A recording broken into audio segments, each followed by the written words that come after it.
trying to get Mkamzee Mwatela live on Kiss FM, and she's one of our best actresses in the 254, really in the region, if you ask me. And she's finally here, you guys. Good morning. So I'm really happy to have you two, because people are sitting there thinking, Mkamzee, have you become a singer? Is there a collabo? You two are going to be dropping.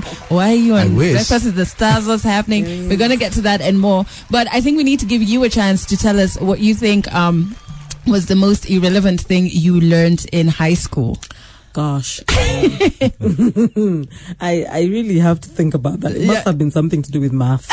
I'm sure it was mathematical. Yeah. Because the thing about being an actor, though, I was listening to this when I was on the way, this conversation. Yeah. And the thing about being an actor, though, is that you find so many things relevant eventually. Really? Yeah, because then you kind of have to be like, oh, okay, so I'm playing this, and so, you know, okay, it's a scientist. Yeah. And so science suddenly becomes irrelevant. Yeah. You're not struggling. Because, you know, sometimes the way you watch some shows and you're like, they don't even know what they're saying. Like Big Bang Theory, Sheldon. Exactly. And you're like, oh, okay. You know, and if you have to play that, you kind of have to know what you're saying. Yeah. You know, so I think I don't find, but I'm sure it's something to do with math. and I can't even remember it because it was so irrelevant. Yeah. Like, I was just like, what? I don't know. What is that? What is it? I think I remember being like, why did we learn vectors? Yeah. And then in life, and you like, I'm going to fly a plane. You try to force it into day-to-day life. Yeah, trying to look for it. And I love how Kenyans do that. Because it's suddenly, you know, you can't say we don't use it though. Yeah. It may be irrelevant, but look at our conversations online. Yeah. We are there, we are ready. Like this whole sugar thing. Yeah. People who learned chemistry and got A's. Just get the mercury out. I love it. Oh my God. But it's so great to have you two on here. So no, Mkamzee is not getting into music, but you have a fantastic voice. Why have you decided that do you have a song for us? Maybe. No, have you decided? Maybe. No. But we will reveal what she's one of those I can do anything people. She really is. She really is. Do you know, I remember in Saints, and I don't know if you remember this, you once told me if you can talk, you can sing. I did say that. Yeah. I may have lied. Because I was running away from doing the musical in Saints. I don't even sing. If you can talk, you can sing, Adele. So, but not well necessarily. This is the thing. Okay, so before we even get to what is bringing these two together, super talented individuals, you don't do media much, Mkamzee. No. And Gilad, you took like a hiatus. I took a long break, I took like 9 months. This is the first time I've been out in the media for ages. Why? I just like, we needed a break. Yeah. I mean, we did the album. We were here last time with my wife for my birthday. Yeah. And we launched the album and all that. Cake. And I was like on every show, and it felt like Kenya was about to puke Gilad, you know? Sorry to sound so literal. Yeah. Yeah, and we just said, we just literally strategically said, time to take a step back for a while. Yeah. And do other stuff. What about you, Mkamzee? Because no one really asks me. 2 years ago. No, at that time it's because there was something happening. Yeah. But honestly, people don't ask me as much as you think. No, they really don't. Which is fine. Yeah. Like, cause sometimes I have to be honest. There's some people I listen to in interviews or doing interviews, and I'm just like, why? What's happening? Yeah. I know, and this is not to attack you, Adele. Yeah. No, but I do find that, I don't know if Gilad, you find this, that sometimes you just like, I'm listening to the same interview. Yeah. Over and over. But that's why they should bring you more, because you, like, since I've known you, have something to say about pretty much everything. Are you trying to say that? That was shade. In a good way. In a good way. And not even that, like, I think her story is very powerful. You know what I mean? Uh-huh. And in terms of, like, if you see her on stage, and if you see her in, like, you haven't got into that. And if you see her in, especially when she's playing a villain, you're always like, how does she get into this character so well? And because I know her personally, I know this is not her, but she's being so mean so effortlessly. Like, what is going on? So when was the first time you fell in love with acting for you? I think it may have been high school, and it was very much the same thing that I said to you, which is why I said it to you, because I didn't want to do this play. And there was this girl, she was such a lovely person. She's called Jean. Yeah. And she was the one who insisted that I do it. Yeah. And then we did it. It was such fun. Yeah. And then didn't do really much until I went to St. Mary's. And truly in St. Mary's is where I think I performed for the first time. Yeah. I did fall in love with musical theatre at St. Mary's because my father was a teacher, and I went for my first play when I was 5 years old. Yeah. And we would sit right next to the orchestra, and it was amazing. Yeah. But I'd never thought about doing it. Yeah. And so when we went to St. Mary's, it was kind of like the thing that happened because I did theatre because I didn't want to do what the alternative was. What was so it was economics. Oh, okay, I get you. And my mother is an economist. So anyway, that's how it happened. Yeah. And then getting onto stage, I was like, when you like, this is it. I have found it. Yeah. So, that was actually the first time when it was kind of like, this could be a career, because even before, when you did it in high school, it was always, okay, you're good at this, but that's just the thing. It's a hobby. And then it ends. Yeah. It ends there. Yeah. And then I remember in St. Mary's is when people would talk about people going to acting school and going to, and I'm like, what? You what can do is that? An acting school? It's possible. Yeah. Oh, wow. And so that was the first time it became an inkling of something that could be a career. Yeah, and you've made a brilliant one out of it. Thank you. In the next 4 minutes, is Gilad now an actor? I don't know. I'm also one of those people who can do anything. So the answer is like not yet. Yeah. Okay, I've got Mkamzee here like as my coach and teaching me. Yeah. So a lot of people, do we know what we're talking about yet? We said the name of the show yet out loud? No, we haven't. Okay, so we're gonna get to that in the next 4 minutes. I can't spoil. All I can say is my audition was a guy called me and said, so my people are telling me you're the most famous Mzungu in Kenya. and that was enough to get me into the show. That was my audition. What happened after that phone call is coming up in the next 4 minutes, but you all need to send through your questions, though. You can hit us, I must say. But before we go any further, you receive a call, Gilad, and it's is it someone you know, or it's dozens of? Like, no, it's a guy called Stuart Nash. Stuart has been here before, actually. Yeah. So Stuart is director at the National Theatre. I knew once he introduced himself. British guy. Yeah. Very talented director. Very nutso kind of, very typical director type. And he calls and he says, all my people around me are telling me, he says, I work for National Theatre now. Yeah. And we're producing Sarafina. Yeah. And all my people are telling me that you're like the most famous Mzungu in Kenya and we want you for a role. Yeah. Never stopped to say, do you act? Have you ever done this? Would you want to?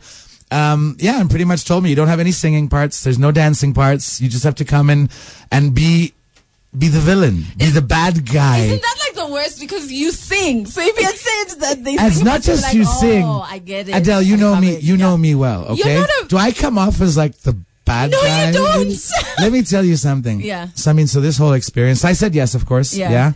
And it really took me a while and quite a few hours with Mkamzee. Yeah. For it to sink in what I've said yes to. Yeah. This is no joke. Okay, now a moment of seriousness here. I signed on to something. I mean, I'll sit at home. I'm like my wife. I'm like, okay, I have to go to Sarafina rehearsals. She's like, again, it's like the 4th time this week. I'm like, yeah, there are 4 rehearsals a week. Yeah. It's crazy. And I don't have any singing or dancing. So imagine the guys who are, and this is a big cast. Shout out to everybody who's listening. Helen, Andrew, I promised everybody. There's like a whole bunch of people, but an amazing cast. And this is a real big task, which is not easy. Accents, mini, and I find myself on stage going, okay, time to act. Yeah. So I freaked. I went outside. Yeah. So I don't smoke anymore. So I couldn't go outside and have a cigarette. I can't do that anymore. I just went outside. And then I hear somebody called us back in and said, Mkamzee is doing an acting, coaching class thing. Yeah. And we went back in, and she started with getting everybody to breathe. Yeah. And the rest, as they say, was history and very easy. She kind of she's coaching everybody. So makes it easier. Yeah. And so I'm in this wonderful experience now of acting. And when I saw Sarafina, why it's like really dear to me is like, I think I'm very G'd up. But the one thing that has really made me cry the first time I watched it was Sarafina. So there's not only the, the complexity of learning a completely different skill. It's a different art form, but I would say even just the emotions that come with this particular play are not easy to. I acted. I mean, I did have acting experience after high school. I played in Oliver Twist, you know, and I remember being good at it. Yeah. So when the offer came, it felt natural to say yes again. Yeah. And now that, you know, I mean, we're getting into Crunch Town. It's like a month away, right? Yeah. So I've now really upped my game. Yeah. My daughter's in it too. She's playing a little part. Oh, so she's like, so she's like coaching me on lines. We're practicing lines at home. But I mean, it really has become like the one thing I do now. Is like I'm in Sarafina until that ends. And it's an amazing experience. It's a real learning, challenging, you know, getting into the role of, we merged my role. I can't tell too much because Stuart would kill me, but enough to get you interested. We merged two roles, the lieutenant and the torturer. Oh, so like mimi balozi wa mapenzi.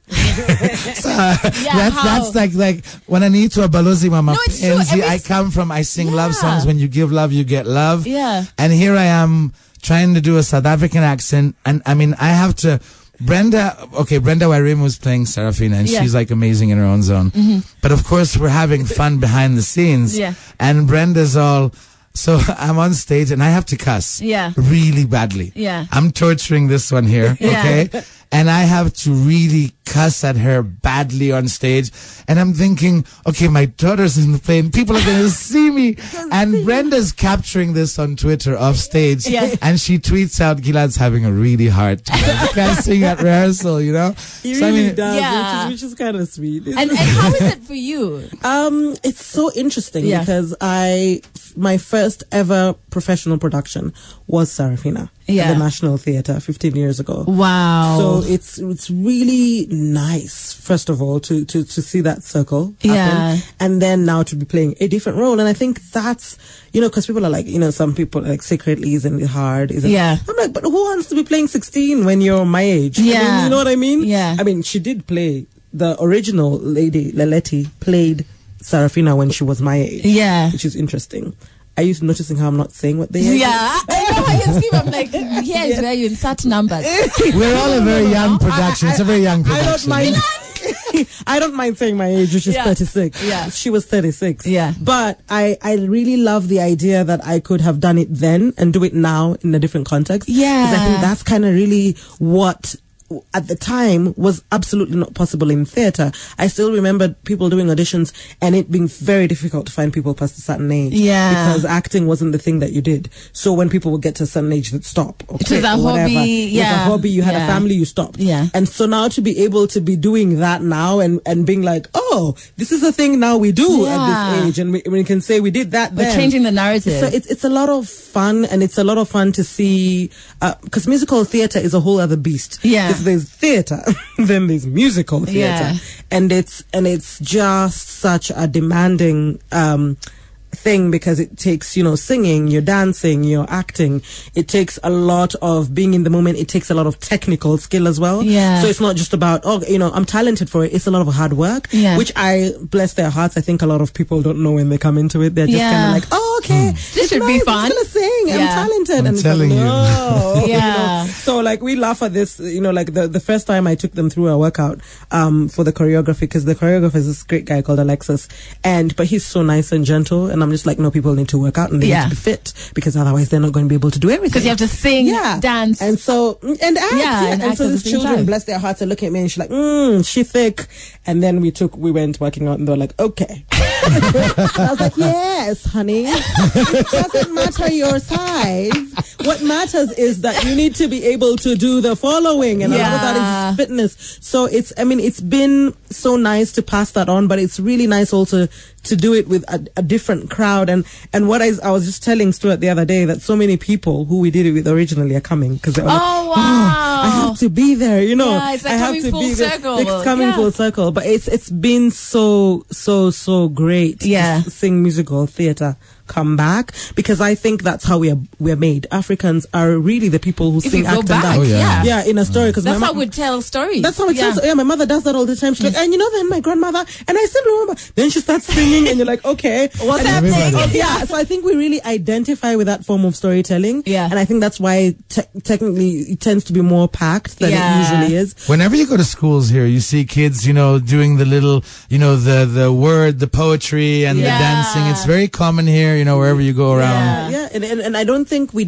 realize how much of a skill it is, because when I went to school, that's the first time I really put into context the fact that the things we think are so natural come very hard to other people. And I think that's been one of the things that even now I'm finding it frustrating to kind of get people to absorb, that they need to honor their talent because it's not common. It's not common to be able in to your sing, head, dance, because and it act. comes naturally. You think, yeah, everybody exactly. can. But Doesn't she preach though? I mean, she's awesome. You know, it's like that. I mean, it really is.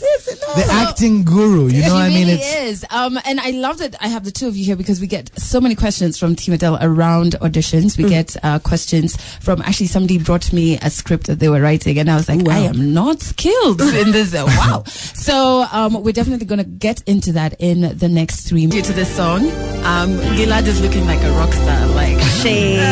And I'm just like, that was not happening. That's just how it goes. That's on a regular day. I'm going to go look for it now. Yeah. I am the worst. But I sent it into the WhatsApp group of Sarafina. You But I'm missed not that. in the WhatsApp group of Really? Sarafina. Oh, yeah. Oh, it's only for the smaller actors, not the big stars are not in the WhatsApp group. It's a personal request I had. You're not in the WhatsApp group? Yeah, Really? yeah. I fail on WhatsApp groups. I'm the worst. Yeah. I'm just so bad because I don't know how to keep my mouth shut. Yeah. So when someone is like, "Oh, I posted this song. I sang it. What do you guys think?" I actually think people mean it. Yeah. So they really want to know your opinion, so you tell them? So I tell them, but then it's always like this silence, you know, Oh, for like my an God. hour, and then I'm like, Someone I has guess left. one's supposed to say that. I don't avoid it, and then I don't know how. I'm just like, but why is everyone lying though? No, but we have a great WhatsApp group for Sarafina, and I mean, you know, Kenyans on a WhatsApp group. You open a group for a certain cause, Yeah. and within 30 seconds, guys are sending in jokes and pictures, and so Stuart kind of keeps everything in line. And we have Helen, the voice coach, Helen. Yeah. So she's awesome, and beautiful she voice. plays Sarafina's mom. Yeah. And so we have this really cool group. And so when I released Asante, I sent the video into the group. Yeah. And then, so this is a big cast. Yeah. There's a lot of young actors and actresses, singers, and you get to meet them all face to face in a very kind of comfortable zone at the theater. They're all like really fun. You got some seriously funny, talented people. So we're all hanging. So I come in and guys like, oh, I love your new song. And I'm like, yeah, you know, it's a really, everything mixes. The you know, energy's everything, right. all the, very. The And energy's that's awesome. always a good place to start from. But I know places where the energy is not right is when you think auditions, all right? Maybe I didn't audition. Yeah. We're just not. So Me you got personally, individually. me myself, I didn't audition. Got the part 'cause you're white. Is that what we're saying? He called me and said, you know, you can't even blame me now for, oh, this is like white, whatever, you know, you got a favor. This is a white part. Gilad is so Kenyan. Because now you think how he's passed the baton. You know, we're hanging out. That guy called me. No, that guy. No, we're hanging, you know, Patrick Acheng. Patrick, the actor. You're so Kenyan right now. Continue. You know Patrick, the actor. guy He's playing Sabella. Yes. Right? So he's a famous actor. Yeah. And we're sitting together and Patrick's like, he comes with his acting like gravitas. Yeah. He comes from acting. Yeah. And he's coming and he does his part, he studies his lines. And I'm standing there and he's like, he looked at me and he's like, you didn't even, you know, memorize. Yeah. I'm like, I got the part because I'm white. Dude, you know, I didn't, you know, I didn't. Now, of course, it's gotten serious. Yeah. I don't know we're supposed to memorize lines. Yeah. We come to What is that? Anyway, no, But auditioning. have you auditioning? We had this conversation with Charlie Karumi, who has got amazing energy as well. Because sometimes, and when I interact with people who are listening, who are interested in theater and acting, and you know, auditions can be scary, right? Especially if you're thinking about going for it. You're like, okay, it's a make or break. This is something that I have to do. It comes with this whole rule that I'm trying to go for. But they could say no. And how do I deal with that rejection? You know what I mean? Because you have to deal, because then there'll have to be another audition.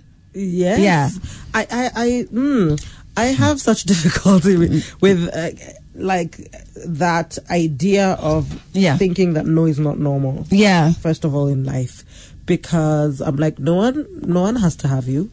Yeah. Like, what about you is so special? Yeah. And that's actually when you start from there and understanding that it's, especially when it comes to acting and things like that, a lot of it just has to do with energy and a certain something that people need at that moment in time.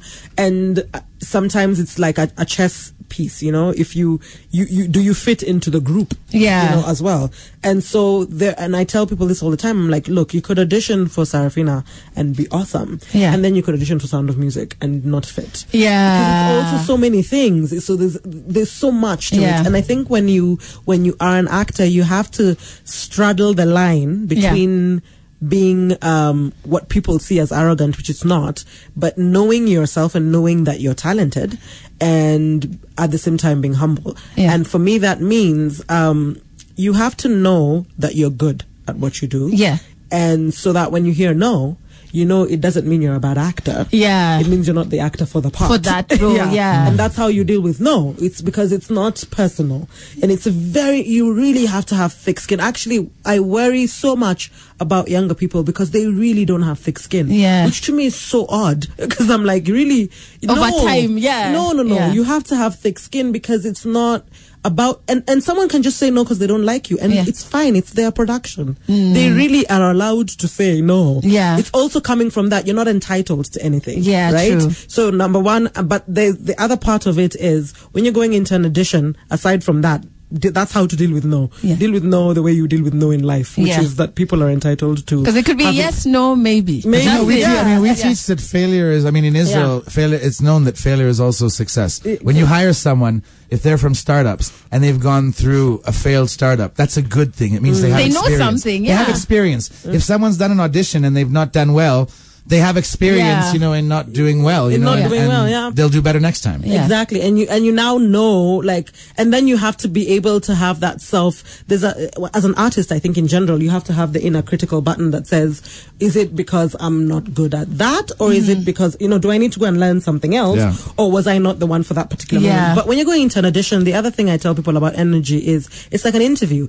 You have to go in knowing, and I know because I've sat on the other side, knowing that everyone wants you to be the person. Like the minute you walk in, they're just like, please let this be the person. Because, it's just like, so when you go into it not thinking that those people are the enemy, your energy is already right. It's already right. They're with me. They want they're with me. They're just thinking it could be this person. It could, and you kind of get that, like when you watch Idols auditions and everything. They're just like, okay. Everyone's like, is it this person? Do it. Hit those notes. Is it this next person? That's the energy you need to go into an audition with. But you also have those guys who walk into Idols, right? And they are sure that they are the person, but they are the only ones who are sure that they are the person. The world is looking at them going, why? But those ones also become stars. But that's why I talk about the inner critical button, right? Some people don't have, they have their own, and that's cool too. I love that. I live for those people. The ones who walk up and they are clearly off the wall, completely not where they should be, and you're like, no, just keep doing what you're doing. I don't want to disturb you. But go do it over there. Wow, guys, when we come back, Celebrity Quickfire and so much more. Like, when can you catch Sarafina?